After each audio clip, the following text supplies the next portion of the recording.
Hey everyone, welcome back to the channel. I hope you're all having a wonderful day, and I hope you've had a wonderful week.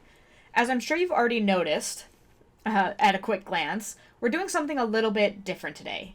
In fact, we're going to be doing a few different things today. A couple new things that I wanted to try out, change things up a little bit, and I figured now was as good an opportunity as any. But clearly we are not in Sunset Mirage. Today we're actually going to be visiting Sandy Beach, which is a city that belongs to a wonderful City Skylines creator, Diana, for their channel, Cities by Diana. Now, if you've somehow managed to find your way to my little channel, I generally assume you're familiar with other larger City Skylines creators here on YouTube, as well as some other platforms. But if you're not familiar with Cities by Diana, they've got a really entertaining channel that you should definitely check out if you haven't already. They do a lot of really detailed, realistic, and often modded cities, which are just incredible, honestly. Like, the things that people can do with modded cities just kind of blows my mind. I am way too lazy, especially at this point, to try and figure out how to use mods to the best of my ability. At this point, I'm just kind of waiting for City Skylines 2 to come out, and then I'll probably try to get into mods at that point, once they're actually made for City Skylines 2. But I'm pretty new to playing City Skylines, and I'm having a hard enough time just figuring out the base game stuff, or, the vanilla stuff, without getting into mods. But I am just truly blown away by the stuff that people can do with the mods. It's just incredible. So, yeah, they have a lot of modded series, a lot of really realistic, cool-looking stuff going on over there.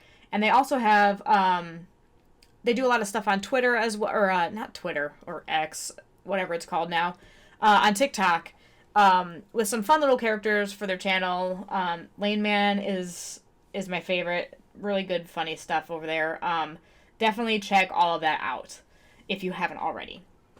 But they've also currently got like a beginner builders tutorial series as well for vanilla, which is this one here, Sandy Beach, which is just a base game map. It's just called Sandy Beach. But yeah, so that's where Sandy Beach comes in. And in honor of reaching 10,000 subscribers on their channel, they've put on a build competition. It's a completely vanilla competition for players on all platforms, and the gist is to build a waterfront build in their city, Sandy Beach. And the best one, as voted by their Discord community, will get a copy of City Skylines 2. And so, more as a challenge to myself, to sort of put myself out there a little bit more, so to speak, and try some new fun things that I maybe wouldn't have done on my own, I've decided to join the competition. Win or lose, I'm honestly not too fussed about it, to be honest with you. I had a really fun time just getting out of my own city and into someone else's for a change, and trying some fun things that I haven't gotten around to in my own series in Sunset Mirage. So for today's build, I've decided to go with something I'm calling the Octo Tsunami Memorial Field. And again, if you're not familiar with Cities by Diana's channel or the Vanilla Beginner Tutorial series, I highly recommend you check it out. I'll post a link in the description below, and if I've remembered, it should be floating around at the top of the screen somewhere as well. But in that series, a few episodes in, a serious tsunami hit their poor city of Sandy Beach. And the alerts just kept going off of more and more tsunamis. And I'm pretty sure it just ended up being that, like, there was residual water from the first tsunami in unreachable parts of the map, like outside of the 9 tiles, that kept setting off the alert. But I was cracking up because it was just, like, such a relatable moment for me. I won't speak for everyone necessarily, but I know I've definitely accidentally destroyed whole parts of my city with goddamn disasters. I can't actually recall, like, a specific time where a random disaster went off in my city because I accidentally had disasters enabled when I didn't realize it, but I'm sure it's happened. More often, though, in my case, it's actually even worse. I've actually set off my own disasters by accident. I've literally done it at least a half a dozen times, if not more. I'll go into the tab to collapse a building, like a cemetery or a landfill, so I can just delete it instead of emptying it and whatnot. And I've forgotten to actually, like, click the collapse button. Like, since it's under the disasters tab, I've sent so many tornadoes through my city, it's ridiculous. I just go into the disasters tab and click the building I want, completely forgetting that, like, a tornado is the very first option there, so when you click on disasters, that's the first thing that happens. And I forget to filter through and actually pick the disaster that I want and just send freaking tornadoes all over my city. So it was just a really funny moment. And when trying to decide what I wanted to build, I thought this would be a fun idea and a nice little tie-in to the lore and history of Sandy Beach. And I just really wanted to place a baseball field, to be honest, so there's that. So what I started with was just messing around with the placement of the field itself and some parking to accompany it. I was going for a very American vibe with just an excessive amount of parking. And I mean, baseball is pretty American. So, I mean, we might call it the World Series, but it's really just us in the States. Go figure. But yeah, so I really wanted the stands to face out onto the water, so I went with that. And I knew that since I wanted it to be a memorial of sorts, I also wanted to have the Disaster Monument, which is a super cool asset. It's got a nice little statue, and then around it, it's got like plaques that have the names of those lost to the disaster. So I thought that went really well with the whole theme of the build of like having this, something to commemorate the event. I don't know if commemorate is the right word. Commiserate maybe is even better. But whatever, to memorialize the poor lives lost in the Octo tsunami crisis of Sandy Beach. And then I also really wanted to have a hotel. So in my own cities, I've only ever gotten to like a level 3 for the hotels. And I haven't gotten to play around with a whole lot of them. I'm obsessed with them though. Like I don't know why I'm so obsessed with the hotels. So I wanted a hotel, and I wanted it to be able to like overlook the baseball field. So I played around with the angles and the positioning of that to make sure that like if you're staying in the hotel, you can like, if you've got like a balcony or even just a window that faces the field, you could like watch the game from there. That's something that goes on in the city that I live in. We have a professional baseball field downtown, and it's surrounded by, I think some of them are even just like regular apartment complexes or like, an apartment building. But there's also quite a few like hotels and conference center kind of things going on there. They overlook the baseball field, and it's super cool. I've like been at the baseball field, and I've seen people on their balconies just hanging out, watching the game for free. Super dope. Yeah, that was the sort of the vibe I wanted to go for with the hotel here. I wanted people to be able to I wanted the idea that like you're staying in town and you're able to watch the game for free across the street. That's kind of what I went with there. And then that was kind of all I really wanted to do for the bulk of the build. I wanted to have the baseball field be like the main focus, and just like detailing around it.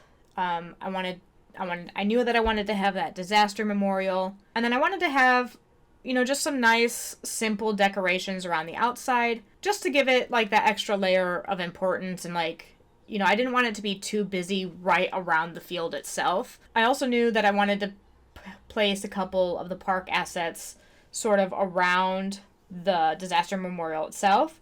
So I threw in, like, a little restroom, and then here I'm tossing in a park info booth. And my what I was thinking in my head with that is that if you go to any sort of disaster memorial, I've actually never been to one myself, but I know that they typically have like something to explain what happened, and little pamphlets and flyers or whatever explaining the event, the cleanup, yada yada yada, all that good stuff. So that was kind of where my mindset was with putting a park info booth outside of that. I wanted it to be a place for tourists and visitors to be able to get like a little blip of what happened here, to understand what went on.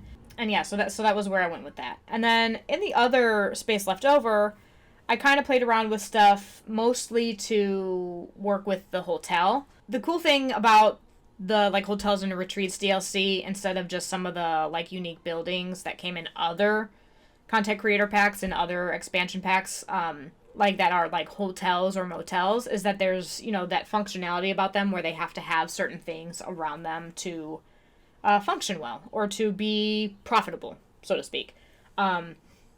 So I just wanted to fill the rest of that space with some stuff that would help level up that hotel and make it, try to get its attractiveness level maxed out. I don't think I quite achieved that. Sometimes the hotels are really picky with, like, what they need around them and, like, how close it has to be, because this hotel ends up being, like, surrounded by shopping and offices, and yet it still only has, I think, like, maybe a 70% attractiveness rating or something like that. So I ended up going with, mostly, like, wall-to-wall office stuff, and then the shopping malls, theme, whatever you want to call it. I ended up going with the shopping mall stuff. So, just because I thought that would be cool along the waterfront. And then I did want to have some public transit. I almost completely forgot about it. I do that all the time in my own cities as well. I'll like design a whole area and then forget to like factor in transit options. And so it's no wonder that my cities always end up dying because of traffic issues, and then I delete them and start all over again. So I just threw in like the simple underground metro station and hooked it up to a metro hub in their downtown area here. So I left it pretty simple like that. And then and a lot of these empty spaces that were just kind of left over from like awkward tile placements and things and road placements, I just threw in some vanilla detailing, some little park stuff, some tree stuff, lots of props, just to kind of give it something a little bit spicy, I guess. I went with the shopping malls along the road that's on the water as well, just because I think they'd go really well with sort of waterfront builds. I love the white color, like that aesthetic of the white buildings. We have a lot of those here in the city that I live in as well. Those sort of like, I don't know exactly what they're made. I don't know what that material is, but those like nicer, they just look fancier. Those white buildings just look a little bit fancier. And we have a particularly bougie, expensive area in my city that has a lot of those along the water. Where people incessantly complain about the seals, that they smell bad, but, you know, they live there, so don't know what to do about that. But yeah, so I just wanted to fill some of these empty spaces with lots of color and lots of trees, lots of green life. Made use of a lot of the vanilla props, which was fun. I typically, like, when I do my own cities, I forget about all of these things. I'm just, like, focused on moving from one thing to the next, and, like, I end up forgetting these smaller details. And with this, since it's not my own city and it is a competition, I did want to take my time with it and make things, you know, look a little bit nicer. So this is by far a much better build than anything that I've done in any of my own cities. And I'm quite pleased with it overall. And then just sort of towards the end, further away from some of the more loud things like the actual park or, you know, the baseball field, I threw in some like wall-to-wall residential housing. I'm obsessed with the wall-to-wall stuff. I think it looks super cool. And then I threw another like little old inn against the waterfront as well, which is doing a lot better. It ended up doing a lot better than the actual large hotel. It was very pleased to have been placed along the waterfront. It worked out really well. I had to go back through here and amend all of my road networks because I had one-ways going in and nothing coming out. So that was creating traffic issues that I wasn't aware of at the time. So, but it was fun because while I was building it, there actually was a game, and so I got to see, like, just the floods of people coming around. So it worked out really well, and I'm pretty pleased with it. And then for this, like, apartment area back here, I wanted to give them lots of smaller parks, just to, like, kind of enjoy in their back, kind of like a community playground kind of thing. I guess if it's one functioning apartment complex instead of a bunch of little different ones. And so I gave them their own little designated park, a couple vanilla park assets, and then just some props. Then I ended up coming back over here to kind of finish out this park space out in front of the baseball field. And I wanted it to be relatively simple, but I wanted this area to be relatively simple. I didn't want it to be too busy. I didn't want to make it like a formal park because there's enough people coming in and out of this area for the baseball field that I didn't want like too much craziness going on. I didn't want this place just overflowing with tourists. So I threw in, you know, just like a couple little restrooms and some of these smaller parks and like restaurants that came with the hotels and retreats, which are by far and large my favorite parks that have come in any of the DLCs. I mean, apart from Park Life itself, I really, really love the hotels and retreats parks because a lot of them are pretty small, which is great because they fit into some little awkward places that you might not be able to fit some of the larger vanilla parks. But there's a couple really tiny ones that came with the hotels and retreats pack, which I just absolutely love. And I think they just blend a little bit better into the ground and stuff than some of the base game or vanilla, like plain, you know, plain vanilla assets. And that is that's really pretty much it. I wanted the focus to be the memorial field. I wanted that to be like the main part of the build, and then the rest of the stuff was, you know, to fill in some of the space and tried to accommodate that hotel and make sure it that it got, you know, a higher attractiveness rating. It was like super low when I first placed it because there was obviously nothing around it. Overall, I'm pretty pleased with the build. Again, like, I've definitely put a lot more effort and time into this than I do a lot of my own builds. But yeah, it was really fun. I liked getting out of my own city and into somebody else's. Sometimes, if you're playing in your own stuff for so long, sometimes it's nice to just take a step away from your own stuff, like your own builds, and play around with something else. You know, sometimes if you look at one thing for too long, it, like, becomes difficult, you know? I don't know exactly what I'm trying to say, but I feel like you get my vibe. But yeah, so I know it's a little bit different than what is usually on the channel. Got a different city going on, got a different style of recording and whatnot, with doing like a voiceover instead of doing it as I go. But I just felt like trying out something new. So I hope you enjoyed the build. I hope you enjoy the video. If you've got any comments or suggestions and feedback on the style of video, like, do you like the speed build kind of stuff? Do you like the voiceover stuff as opposed to the other way that I've been doing things? Feel free to leave a comment below about it. I would love to hear some feedback on things like that. But otherwise, if you've enjoyed the video, feel free to leave a like, comment, subscribe to the channel.